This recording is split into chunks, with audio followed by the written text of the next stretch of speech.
Hi there, Mary Beth Temple here from MBT Creates, and we're going to look at our adjustable strap. It is perfect for a yoga mat or a beach towel or anything that is wide and round, and the straps are adjustable on both sides. So there's a wooden ring hidden in here, and you can adjust the strap to accommodate any kind of size that you need to go in here. And then here's the one on the other side, so you can just adjust both sides and put your item here in the middle. And I will drop a photo because it's really hard to see when everything's laid flat. But let's just skip all this nonsense and get started with the crochet part, which is why you're here anyway, right? So I'm going to grab my first ring and my 10mm crochet hook and my t-shirt yarn. And I'm going to begin by putting a slip knot right on my hook, and I'm going to leave a decent sized tail. One of the challenges of working with this type of yarn is there's not a lot of easy ways to weave it in. So I'm going to crochet over my tail as I get started. That's not going to be the only way I secure the yarn, but it is going to be the bulk of it. So I'm going to hold my tail yarn up against my ring.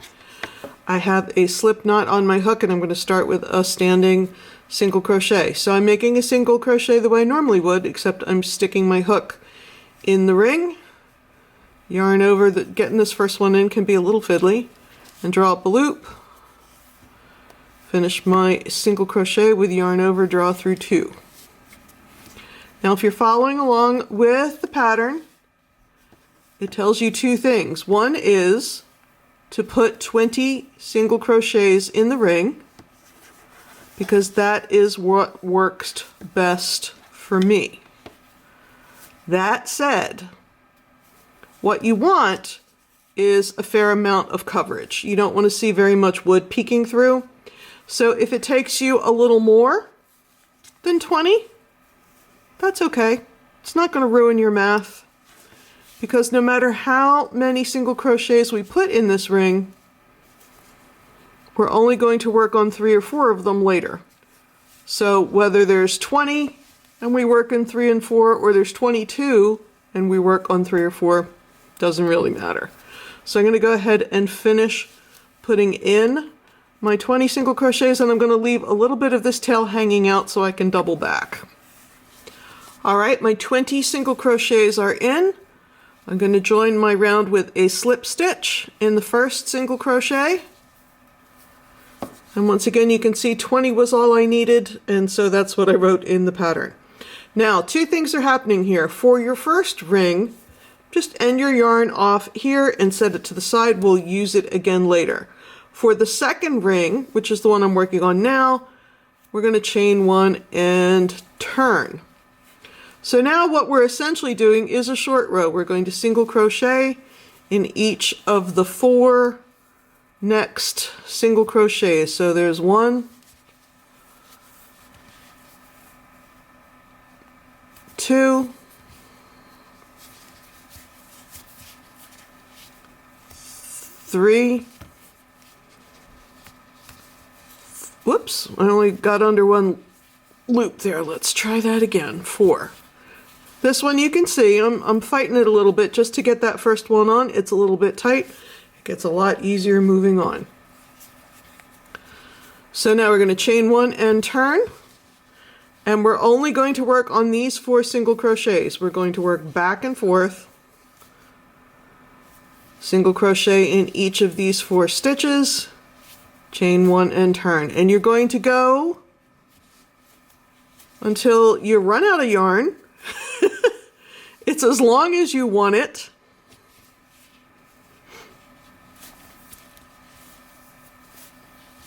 Or it is the length that I have measured, which I forgot to write down, and I will drop it in a text box right here.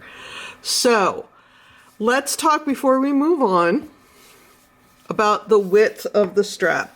So this strap fits nicely into the wooden ring, even when it has the single crochet in it, and I like the 4 single crochets.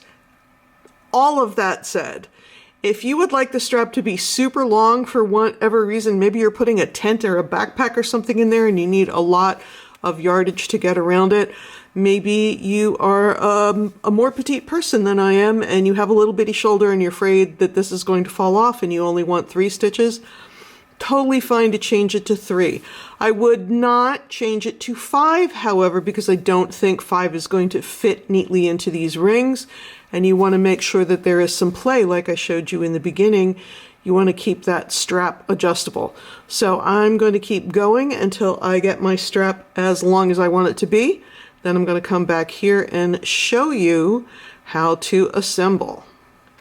So here we are just working back and forth in rows on our 4 stitches. I do want to take this moment to remind you to take a little break if your hands start to hurt.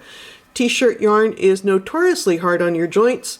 This is a giant fat hook. We're crocheting relatively tightly to keep our strap stable. So if your hands start to hurt, put it aside, go work on something else, come back later. It is not worth being in pain over. I just wanted to point out that whether you get the yarn from one of my kits or any other manufacturer, sometimes you'll see a factory join, and I want to show you a couple different ways to handle it. For this particular brand, I don't mess with it at all. I just go ahead and crochet it the way it is. I cut some of that tail off. Not all of it, but some of it. And I tuck the rest of it inside where the yarn is twisting, because honestly, that is not going anywhere. You can see I can tug on it pretty tightly. Am I going to see it? A little. But it's just not going to bother me. It's not going to make me crazy. It's just a yoga strap. It's not, you know, a piece of art. If that makes you nuts and you don't want to see that, you don't want to see that little raw edge, you have 2 other options. One is to get out your needle and thread and stitch the 2 ends together. The other is to cut out that white thread and use a little bit of super glue and glue the 2 ends together. But honestly, I just leave them. You could also cut them apart and start the second half like you would a new strand of yarn and weave those tails in. That is also a thing that you could do. But I tend to just work with them as they come. Now, some manufacturers I've noticed put a big knot in, and that I would absolutely cut out. But those little factory joins right there, I just leave them alone. They don't bother me at all. All right, when I'm out of yarn or I have reached the length that I want, and this one came up to about 58 inches before I put the rings on, I'm just going to go ahead and finish it off. And I'm going to leave this tail because I'm going to need it in a little bit. So the next thing I want to do is to get it assembled appropriately. If you can tell the right side of the ring from the wrong side of the ring, I say good for you. But what you want to do is have the right side of the ring facing up. And now I want to make sure that none of this is twisted.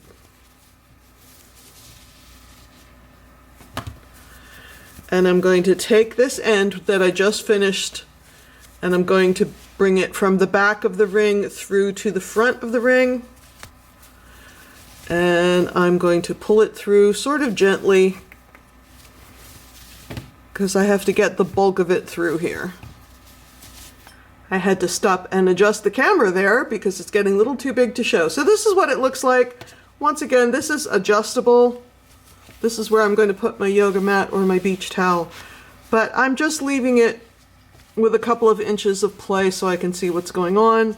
Here is the right side of my ring. Now I have to get the other ring on. So what I will do is bring this around, once again trying to make sure that it does not twist. I do not want to have a big twist on my shoulder. And so I want to make sure that this side looks like this side. So I'm bringing this end through. Before we took it from the back to the front, now I'm taking it from the front to the back. And I don't have to pull it all the way through, just a little bit. So you can see that the two of them are right next to each other and they look the same. And it doesn't matter where on this ring this is. Now I am going to bring this side up. I'm going to thread this through my yarn needle and attach it so the two sides are the same. Sorry about that, I just hit the camera. All right, I have my big fat yarn needle with a big fat eye. And the way I'm going to thread this, it doesn't have to be perfect. Just unwind that edge a little bit so it's not as fat as it is when it comes right off the skein, and then you can just push it through and let it snap back on the other side. That's fine. You just want to do that so that it is easy to get in. So I'm attached right here. Here's my 4 single crochets. I'm going to grab 4 single crochets here, and I'm going to whip stitch. So I'm going here under a single crochet and here into a single crochet, and then I'm going to bring my needle up in the next one, and I'm going to pull that pretty tight. I don't have to worry about it pulling out of shape widthwise because the ring is solid and it's going to keep my stitches as far apart as they need to be. Then here on the single crochet over here and the single crochet over here. I'm going to tighten that up a little bit. And then one more time from the single crochet here and here. And I'm going to go down in the same spot. Give that a tug. Make sure it's on there good and tight. You don't want it to come undone. And I'm going to fight it a little bit, but I'm just going to weave the end in the way I normally would. I'm going through a couple of stitches. Again, if you're the nervous type and you want to either sew or glue this down, that's totally fine. I find that this works fine. And then I'm going to go back the other way, making sure I take a couple catch stitches so it doesn't pull out.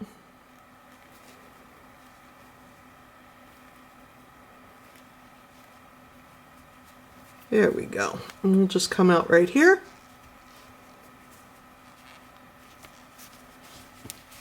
You do want not only a yarn needle with a large eye, you want a blunt tip because you're not trying to sew through the fabric. You're trying to not split the plies even though the plies are huge.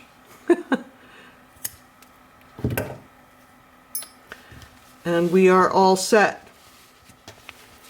Once again, now's the time you want to double check. Here's my 2 rings. Here are my 2 loops. And I'm going to pull it down and you can see that there are no twists, just because a twist on your shoulder can be a little bit uncomfortable. So there you have it. That is all you need to know to make your very own yoga mat or beach towel strap. I do have some kits available if there is a shoppable link on this video. Now, when I do my kits, for those of you who don't know me super well, I buy stuff from stores that are going out of business, people that are downsizing. My mission in life is to not run a wholesale business. It is to keep stuff out of the landfill. So I have the colors that I have. When they're gone, they're gone. And if in fact we still have kits left, there will be a shoppable link right here on this video. And because somebody always asks, these take me about 2 hours to make, taking a little break in the middle so that my ancient arthritic joints don't hurt. Anyway, I'm Mary Beth Temple from MBT Creates. You can snap over to the blog to get a tutorial, but you should be able to do this right from the video. So thanks for hanging out with me today. We'll see you again here real soon. Bye-bye.